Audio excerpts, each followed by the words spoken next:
This is Jamie from Stonemaier Games, and today I'm going to talk about my favorite mechanisms in Boonlake, one of the games that I played recently at Geekway to the West. In my video there, I talked about how it's really nice to get a ton of cards in this game. It's basically a heavy Euro game where you're getting a ton of cards over the course of the game, ample cards, and you're using those cards as resources and to take actions, to boost actions, to fill orders. There's a lot of stuff that you're doing with these multi-use cards. I really like that you're getting a ton of these cards. But I particularly like how they're tied to the resource system. So you can see here, a little small, but you can see that if I want to play this card, I need to pay, I believe that's $8, 2 stone, and 2, maybe water, blue, play 2 blue. And you are not collecting resources in Boonlake.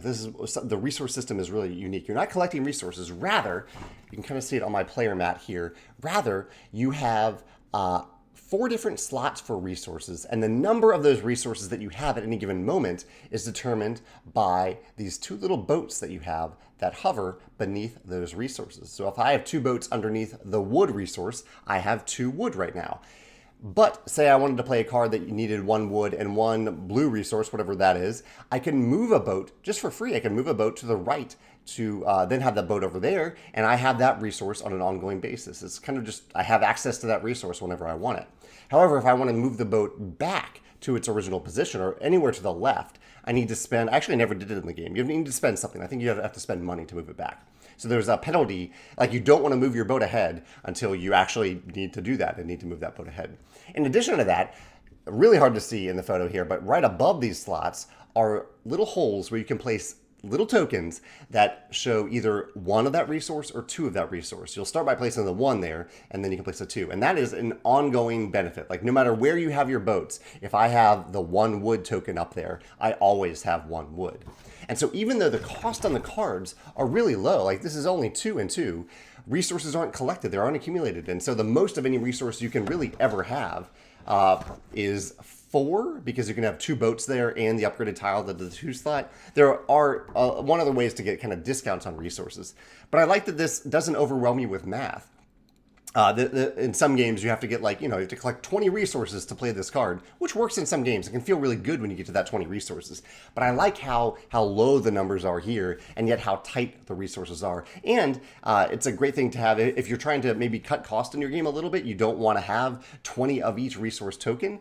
A system like this, I think, could be really clever for reducing those costs.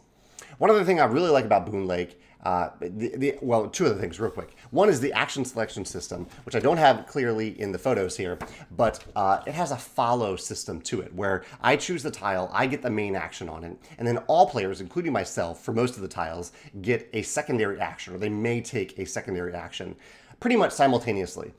And it really reduced the downtime in this game. This is a long game, 3.5, 4 hours for us in our first play, 4-player game. But because we were all engaged in these follow actions on every single turn of the game, it really felt, I mean, the time really did fly by because I was always doing something, always felt like I was engaged in every single turn. So I really like that, follow actions in a longer game like this. I don't always love follow actions, but I think I have a video about that. But in this game, I think they really work well. And I also really like the upgrade switch system over here. There are all these upgrades on this mat that you can get. And if you get an upgrade, you'll put this little token on it. And then once per round, you can move this switch down. You can slide it down to gain the benefit below. It's just a neat system for showing that you have once per round actions, and it's a nice little tactile thing to move the switch down to show that you've covered it. At the end of the round, you get to refresh all these dials back up to the top. Yeah, those I would say are my 3 favorite mechanisms in Boonlake. Clever resource system, nice follow actions, and neat system with these upgrade switches. There's a lot of other mechanisms in the game too that I think are worth discussing. Feel free to let me know if one of those are your favorites in the comments below. Thanks.